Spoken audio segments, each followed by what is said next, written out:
seems like I got promoted to expert now. Another rank up. You know, all these names, advanced, senior, experienced, expert, pretty sure they're all synonyms, aren't they? It's kind of weird. But anyhow, the loot bonus isn't really that much higher. If I recall correctly, the last rank loot bonus was 330 B-coins and something in money too small to be relevant. And now it's only 400 B-coins. So that's an increase of only 70 B-coin per triangle. And that means in total I get 1.2k B-coin for a complete hack. So it's still kind of bad. But the next rank up, I believe that's when it really starts to scale. I think it doubles, or maybe a bit more, once I get to the 2.25k reputation mark. So hopefully I do get there soon, because then at least all this ranking up I've done would sort of pay off. Now, it also says I'm in the top 0.4% of ranked hackers. But I've been thinking, if we look at the leaderboard, we see that the ranked expert begins at 1.9k reputation. Well, you rank up when you get 2k reputation, but if you go to 1.9k reputation, then you drop down. So we can just assume that everyone below 1.9k reputation is definitely not an expert. And we see that 1.9k reputation starts at rank 28, Cello. But if it's top 0.4% and there were 1 million people playing hackers, then it should start at number 4,000. But instead it starts at number 28. So that's a bit weird. Maybe there aren't a million ranked players. Maybe ranked players is something like you have to be above 500, because everything under 500 are ranked noob or something. So I'm not sure how that works, but that's just something I noticed. Anyhow, I actually been seeing a lot of people who have very similar networks to me. Now, I'm not sure if this is supposed to be a chicken and egg problem, because it's really hard to know. Like, did they come up with this network first and I based it off them? Or did I have the network and then they kind of based it off mine? But if we look at eeopY's level 39, and he's not the only one, there were several others that I found, but this is the latest one that I still have on my security log, or hack log rather. And we can see a lot of similarities. Although this is definitely an older variation of my network, since the sentry is still there as kind of the final choke point, but the overall idea is still kind of similar. We still see how the core is protected by the double guardian with the resources on the guardian, the choke point at the core, the maelstrom fully connected layer with the code gate in the middle. Although my network admittedly is also based off a lot of people like Nerrad and Bradmuse and these type of people who I watch videos from, so I don't want to take complete credit, of course, but it's just interesting that it looks very similar, and I guess it's kind of hard to say who it's really based off of. But anyhow, I'm not really sure why people would base it off this layout though, since after all, there are a lot of weaknesses, and it's definitely not the best layout by far, I would have to say. Because we see here that I actually got through the whole thing in 2 minutes, and I mean, sure, you could say that it's my layout, I should be able to get through it, but it's actually quite the opposite, because what I'm supposed to do is I'm supposed to make a layout that I can't get through. And there's actually a saying in cybersecurity that anyone can make an encryption that they themselves cannot break. So it's kind of the same thing here. I'm trying to make a layout that I myself cannot break. So if I can break it myself, then it's obviously not a very good layout, if you know what I mean. And I guess I kind of run out of, well, beam cannons, which I was being a bit lousy because I was trying to kind of save up on protector. So I was trying to just use ice wall to get through, but I didn't really do a good job, and I had to finish off with a blaster. But at least I saved 3 protectors. But it was definitely kind of bad in terms of compilation time, that is. But yeah, as you may have noticed, I pretty much change my layout almost every day at this point, because it seems like no matter what I'm doing, it's just not secure enough. There's too many loopholes, because it's sort of a double-edged sword at this point. Because the thing is, this layout is meant to take full advantage of the sentry, but in doing so, it also opens up a lot of other area for abuse, like the shuriken, the battering ram, shockers, and it's just really hard to defend against everything. So let's take a look at some of my security log, because I actually lost a lot. I believe I added up and I lost well over 100 KB coins and several million in just the past few days. So let's take a look at some strategies that people have employed. First up, we have Sombra again, from Mexico. I believe he was in one of my videos several episodes ago, but when he attacked me, I was still using the older layout with the Guardian choke point. And now I'm using this newer, fully connected layout, but it looks like it didn't really deter him from hacking me at all, which is unfortunate. Although one thing to note though is that in this particular hack, I don't have my higher level Koge ready, and that's because it was still being upgraded at the time. So that does affect it a bit, but I don't think it affects it too much overall though, mainly because if you take a look here, we see that his strategy is just spamming Ice Wall, going through the fully connected layer without even caring about the fact that there's a Koge there. And granted, eventually he just takes down the Koge with 2 beam cannon fairly quickly, but the main purpose of the Koge was to force him to go through the fully connected layer anyway. So the fact that he just went through it, even if there was a Koge there, didn't really matter either way. And in fact, he went through it so quickly that the antivirus didn't even finish spreading to the core. So he pretty much get a free win here from there, because now he doesn't even have to worry about putting on Protector or Shocker, because there's no antivirus he has to worry about. So this strategy is definitely a major problem, and one of the best way to solve this, I guess, is for one, I have to make sure that the connection order within the fully connected layer is correct and optimal. Because right now, it seems like there's a really easy path for him to just go through everything without really having to worry and just use Ice Wall. So that's why I have to make sure all of the connections are set up in a way to delay him as much as possible. And that's really hard to do already. But at the same time, it also explains why I need this Koge to be higher level. So then once he gets onto this part, the Koge would force him to take down the Koge before he can move on. And at the same time, I also plan on making this one into a Koge, because then even if he does eventually take down this Koge, he still has to finish off this one as well. And that's essentially what happened by the time Phoenix, the level 47, came by. And as you can see, I have my white Koge now, which is pretty good looking. It's level 13, not the level 16, 17 that eeopY was recommending, but still better than the level 6 one that I had before. And I also moved the level 6 Koge to where the Bitcoin mine used to be. But now we see that he's employing a completely different strategy, which is the battering ram. And by doing so, he pretty much just bypasses most of the nodes in the fully connected layer, and he decides to just go straight through the Koge instead.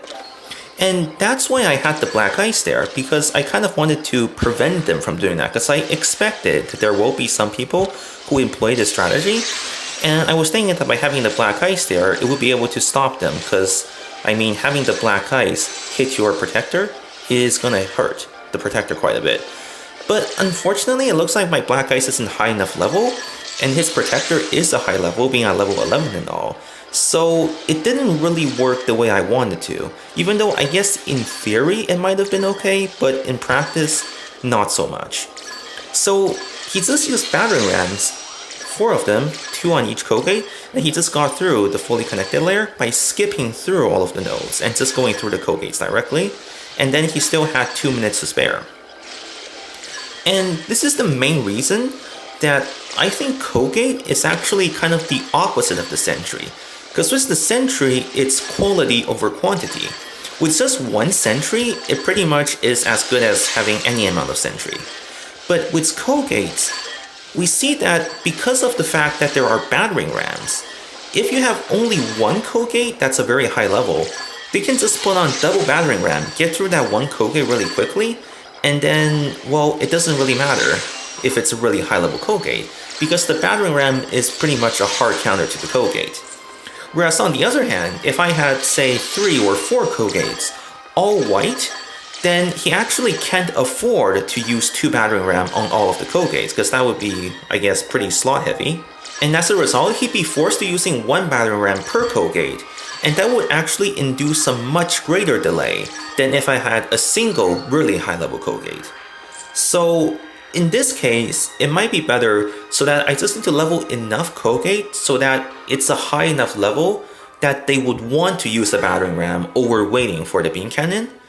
But at the same time, I don't need to level it so high that the beam cannon doesn't affect it at all, as long as they would prefer the battering ram already. Because all I need to do is force them to use the battering ram, and that would be a bigger delay than actually making the code gate stronger. However, eeopY once again, with his completely unconventional strategy, never ceases to be unconventional.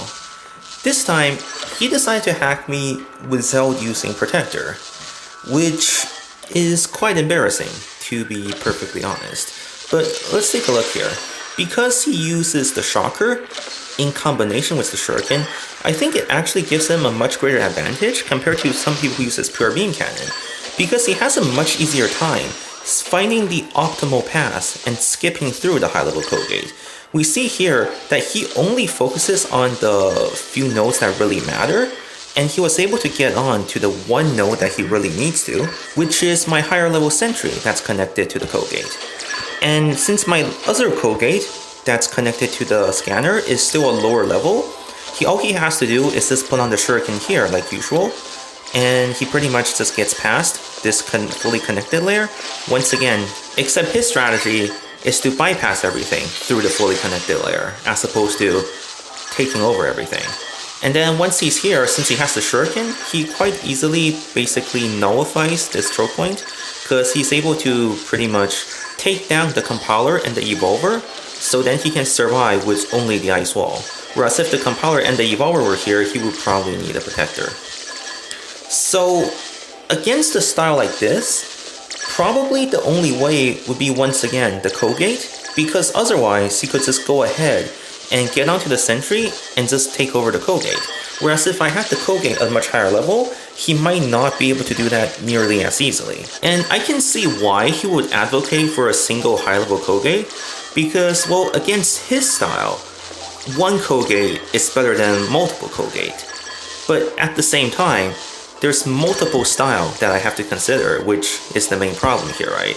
Because if I were to defend against this one style, then the battering ram style would be a hard counter. Whereas if I were to defend against the battering ram style, then his style would be more of a counter, if you see what I mean. Now, another thing that I could do to make this slightly better though, is probably a higher level sentry. So then that way it's much harder for him and also for Sombra to get through this fully connected layer. And I might adjust the connection order a bit, because the original idea of having the sentry here is so that, for one, it would be difficult to get onto the sentry because it's connected to several low-level nodes, and then for two, it would be harder to get through this code gate because you would have to take down the sentry first. But instead, as it stands, the sentry is actually making it really easy to take down this code gate, so I might actually replace that with a weaker node instead. However, we then see Dafty, level 48, coming in with sort of a hybrid strategy. His strategy is essentially a mix of what Sombra and Phoenix did, which is he's using Ice Wall Shockers in combination with the battering ram, which is kind of strange, but as you notice, he actually doesn't have protectors and level 9 Ice Wall, so that kind of makes sense. So instead of setting up the battering ram right now, he's actually acknowledging that he's going to need the battering ram eventually, but he doesn't want to put it onto the one scanner, because I guess he acknowledges that he might lose the scanner or something. So instead, he opts to spam Shockers and Ice Wall and take down all the nodes in the fully connected layer first. And then, once he gets onto the two node, the sentry and the turret that's connecting the code gate, he then puts on all of his battering ram onto the code gate. And since he has the lower level code gate that he can easily take down with beam cannon, he decided to just put all of his battering ram against this one code gate, I guess, which makes it even faster. And so that's what I was saying, against battering ram, it's better to have more code gate, whereas it's the exact opposite against eeopY strategy. And in his case, the two nodes that I have onto the code gate, especially the turret, which I didn't talk about last time, it was meant to make it harder for him to do the double battering ram bypass. So the intentional goal here was that if they were to bypass onto the first gate with the battering ram, and then try to bypass onto the second gate against the battering ram, the turret there is meant to cause them problem. But instead here, he was able to use it as a staging ground to put on the triple battering ram. Although I think his case is kind of special though, because if I had, say, a higher level code gate onto the one that connects to the scanner, or maybe if I had higher level antivirus and better connection order, this might not have been as easy for him. So I think the solution against this is sort of still the same, which is leveling the code gate and making a better connection order, which is a common theme really against all the hacks. Because if you noticed, I'm pretty much changing the connection order in my fully connected layer almost every time. And I have still yet to find an optimal connection order. So it's always an ongoing changing thing. And I'm not even sure if I should be doing this because I don't know if there even is an optimal connection order or not. Finally, you have the level 43 TrileadTetraoxid, or however you would pronounce his name. And I guess this is one of actually the first person that I've seen do the no ISO pure shocker thing, because I actually heard several people say that people use pure shocker, but I actually never seen anyone use pure shocker until this guy, so at least there's that. And he is also employing the battering ram strategy, with the protector, battering ram, and beam cannon. And despite only carrying 2 battering ram, it seemed like he was pretty confident that he would just take down the other Koga with pure beam cannon, which he can. So he just decided to use both battering ram on this one code gate. And once again, that's why I was saying that even if I had level 21 code gate, this would take maybe only at most 10 more seconds. The one benefit of this one is, I guess, we can kind of see that the turret working against this one code gate, because he actually lost the code gate since he didn't have an ice wall, and I guess he didn't really want to waste too many protectors. And then once he got back here, he actually wasn't able to retarget the code gate because the 2 black guys kept getting taken back really quickly. And so he had to come back here once again and try to take down the code gate. Although I don't know what happened here, because we see the antivirus wasn't firing for a very long time.